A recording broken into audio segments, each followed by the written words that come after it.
अहले बिदअत का रसूलुल्लाह सल्लल्लाहु अलैहि वसल्लम की ज़ात अक़दस के मुताल्लिक़ ये नज़रिया है कि रसूलुल्लाह सल्लल्लाहु अलैहि वसल्लम हाज़िर नाज़िर हैं। इस हाज़िर नाज़िर की तशरीह उनकी ज़ुबानी सुने तो बेहतर है। हाज़िर व नाज़िर का जो असल अक़ीदा है वो अक़ीदा ये है कि अल्लाह ताला ने जब से नबी अकरम सल्लल्लाहु अलैहि वसल्लम की रूह मुबारक को तख्लीक फ़रमाया, पैदा फ़रमाया, उस वक़्त से लेकर यौम विलादत तक आका करीम अलैहिस्सलाम पूरी कायनात के हालात का मुशाहदा फ़रमाते रहे और उसके बाद अपनी ज़ाहरी हयात तय्यबा में कायनात के तमाम उमूर का रसूलुल्लाह सल्लल्लाहु अलैहि वसल्लम मुशाहदा फ़रमाते रहे। और आज क़ब्र अनवर के अंदर आका करीम अलैहिस्सलाम अपनी कब्र के अंदर ज़िंदा हैं और पूरी कायनात में होने वाले तमाम उमूर का रसूलुल्लाह आज भी मुशाहदा फ़रमा रहे हैं। ये हमारा अक़ीदा है। तो मुअज़्ज़ज़ सामीन, आपने उन्हीं की ज़ुबानी मसला हाज़िर नाज़िर की वज़ाहत और तशरीह सुनी। अब इसी वज़ाहत के मुताल्लिक़ इंशाअल्लाह हम आइंदा बात करेंगे। अब इस पर जो दलील दी जाती है उस दलील को ज़रा मुलाहिज़ा करें। इनके बहुत बड़े पीर अजमल कादरी साहब की ज़ुबानी। मानते हैं शैतान को हर जगह हाजिर व नाज़िर मानते हैं, पर नबी पाक का हर जगह देखना नहीं मानते। तो देखा आपने मुअज़्ज़ज़ सामीन, पीर अजमल कादरी साहब ने मसला हाज़िर नाज़िर को कैसे इमोशनल तरीके से और किस तरह एक जुर्रत से बयान कर रहे हैं। हद ये है कि और इनकी जहालत की इंतहा है, इन्होंने ये नज़रिया पेश किया कि शैतान को हर जगह पे हाज़िर नाज़िर मानते हैं, रसूलुल्लाह को नहीं मानते। और ये इसकी इतनी बड़ी जहालत है कि अहलो सुन्नत वल जमात में से कोई एक भी शैतान को हर जगह पे हाज़िर नाज़िर नहीं मानता। नंबर 2, अपने बातिल नज़रियात को साबित करने के लिए इनकी मत इतनी मारी गई है कि माज़ अल्लाह ये शैतान के साथ हुजूर को तशबीह देने लगे। अपने इस मसले को साबित करने के लिए, अपने इस अकीदे को साबित करने के लिए हुजूर अलैहिस्सलातु वस्सलाम को माज़ अल्लाह शैतान पे क़यास करने लगे। दूसरों पे ये कुफ्र की फ़तवा लगाते हैं और ख़ुद रसूल अनवर सल्लल्लाहु अलैहि वसल्लम की ज़ाते गिरामी को शैतान से तशबीह दे रहे हैं। शैतान की साथ क़यास करके उस मसले को साबित करने की कोशिश कर रहे हैं।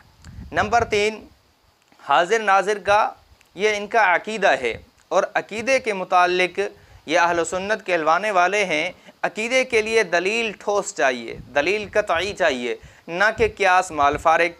और नंबर 4 कि इनका ये कहना कि शैतान हर जगह हाज़िर नाज़िर है, ये कुरान और सुन्नत से जहालत की दलील है।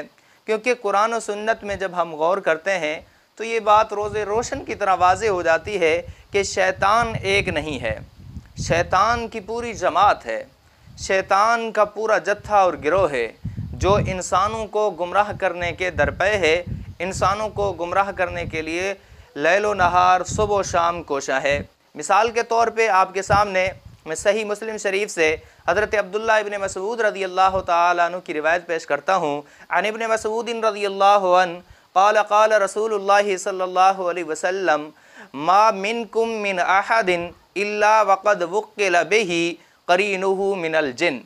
हज़रत अब्दुल्लाह इब्न मसूद फरमाते हैं रसूलुल्लाह सल्लल्लाहु अलैहि वसल्लम ने फरमाया, तुम में से कोई शख्स भी ऐसा नहीं कि जिसके ऊपर उसका साथी जिन्नों में से मुकर्रर ना किया गया हो। और इससे मुराद यहाँ पर शैतान है। सहाबा किराम रिज़वानुल्लाहि अलैहिम अजमाइन ने अर्ज़ किया, क़ालू व इय्याका या रसूल अल्लाह, क्या ये अल्लाह के रसूल आपका साथी यानी आपके लिए भी शैतान मुकर्रर किया गया है?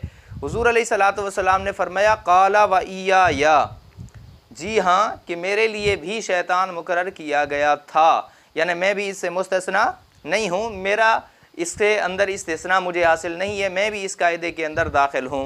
आगे हुजूर अनवर सल्लल्लाहु अलैहि वसल्लम फरमाते हैं, इल्ला अन्नल्लाह आननी अलैहि, लेकिन अल्लाह ताला ने मुझे उस पर कुव्वत और ताकत अता फरमाई, मेरी मुआवनत और मदद की है, जिसकी वजह से फ़अस्लमा, वो फरमा बरदार बन चुका है। क़ाला यअमुरुनी इल्ला बिखैर, हुज़ूर अलैहिस्सलातु वस्सलाम ने फरमाया कि अब वो मुझे हुक्म नहीं करता मगर भलाई का, यानी भलाई की ही तरगीब देता रहता है। बाकी जितने इंसान हैं उनके लिए जो शैतान मुकर्रर किया गया है वो उन्हें शर की दावत देता है, लेकिन रसूल अनवर सल्लल्लाहु अलैहि वसल्लम के लिए जो मुकर्रर किया गया है वो उन्हें भलाई की दावत देता है। तो इस रिवायत से ये बात वाज़े हुई, सही मुस्लिम शरीफ की रिवायत है कि शैतान एक नहीं है, हर एक के लिए अलग-अलग मुकर्रर किया गया है। और दूसरी रिवायत इसी सही मुस्लिम में और मिशकात शरीफ में है, वो तो इंतहाई ज़्यादा वाज़े है कि शैतान अकेला नहीं है, गुमराह करने वाली शैतान ये शख्सियत अकेली नहीं है, इनका एक इब्लीस आज़म है और उसके बाद उसकी एक पूरी जमात है, पूरा गिरोह है। मिसाल के तौर पे हज़रत जाबिर रज़ी अल्लाह तआला अन्हु से रिवायत है मुस्लिम शरीफ के अंदर, अन जाबिरिन रज़ी अल्लाहु अन्हु क़ाल क़ाल रसूलुल्लाह सल्लल्लाहु अलैहि वसल्लम इन्ना इब्लीसा यज़अु अर्शहु अलल मा, कि इब्लीस अपना तख्त पानी के ऊपर लगाता है, सुम्मा यबअसु सरायाहु, फिर अपने इस पूरी जमात और गिरोह और लश्कर को लोगों को गुमराह करने के लिए भेज देता है। फ़अदनाहुम मिन्हु मंज़िलतन अअज़मुहु फ़ितनतन यजीउ अहदुहुम, हुजूर फरमाते हैं इनमें से जो सबसे ज़्यादा कम दर्जे का शैतान है वो सबसे बड़ा फितना परवर है। और उसके बाद क्या होता है कि वो फिर चले जाते हैं, चले जाने के बाद यजीउ अहदुहुम, उनमें से एक वापस आके शैतान को कारगुजारी सुनाता है। फ़यक़ूलु मा तरक्तुहु, वो शैतान को कहता है कि मैंने क्या किया कि मैं एक मर्द के पीछे लगा और फिर मैं उसे गुमराह करता रहा। कहाँ तक? कहता है फ़यक़ूलु मा तरक्तुहु, मैं इतने तक उसे गुमराह करता रहा, नहीं छोड़ा उसे, हत्ता फ़र्रक़्तु बैनहु व बैन इम्राअतिही, कि मैं उसे इतने कदर गुमराह करता रहा कि उसकी और उसकी बीवी के दरमियान लड़ाई करा दी, लड़ाई के नतीजे में उनमें तफरीक करवा दी, तलाक का मामला पेश हो गया। फिर ये सुनने के बाद शैतान क्या करता है, क़ाला फ़युदनीह मिन्हु, उसे अपने करीब करता है कि तू बहुत अच्छा काम करके आया है, वयक़ूलु निअमा अंता, कि तू तो बहुत अच्छा है, तूने बहुत अच्छा काम किया है। उसके बाद आगे रावी का कौल है, क़ाल अल अअमशु अराहु क़ाल फ़यल्तज़िमुहु, कहते हैं कि रावी हज़रत जाबिर से मुझे यूँ मालूम होता है, हज़रत जाबिर ने फरमाया फ़यल्तज़िमुहु, भी हज़रत जाबिर ने इरशाद फरमाया कि शैतान उसे करीब करता है, शाबाश देते हुए उसे अपने सीने से लगा लेता है कि तूने बहुत अच्छा काम किया है। अलगर्द इस रिवायत से ये बात वाज़े हुई कि शैतान अकेला नहीं है, गुमराह करने वाला ये शैतान अकेला, जब शैतान अकेला नहीं है तो फिर ये बात भी साबित नहीं होती कि रसूलुल्लाह सल्लल्लाहु, जब शैतान एक मलऊन शैतान है जो अल्लाह तबारक व तआला से रांदा दरगाह है, तो उसकी इतनी बड़ी हैसियत है कि वह हर जगह आ जा सकता है, तो फिर रसूल अनवर सल्लल्लाहु अलैहि वसल्लम तो बदरजा औला हर जगह पे आ जा सकते हैं या आप हाजिर नाजिर हो सकते हैं। इससे ये साबित करना कुरान और सुन्नत से जहालत की दलील है। इसके अलावा अहले बिदअत का अकीदा हाजिर नाजिर का तमाम अंबिया के मुतालिक नहीं है। वह हाजिर नाजिर फ़कत रसूलुल्लाह सल्लल्लाहु अलैहि वसल्लम को समझते हैं। अगर उनके ज़ाम के मुताबिक, उनके ख़्याल और सोच के मुताबिक, इस ढकोसले के मुताबिक मान भी लिया जाए, इस दलील से रसूलुल्लाह सल्लल्लाहु अलैहि वसल्लम का हाजिर नाजिर होना साबित होता है, अल तस्लीम यानी मान भी लिया जाए, तो फिर इससे ये सवाल पैदा होता है कि माज़अल्लाह शैतान दूसरे अंबिया से शान में बढ़ गया, क्योंकि तुम सारे नबियों को तो हाजिर नाजिर मानते नहीं।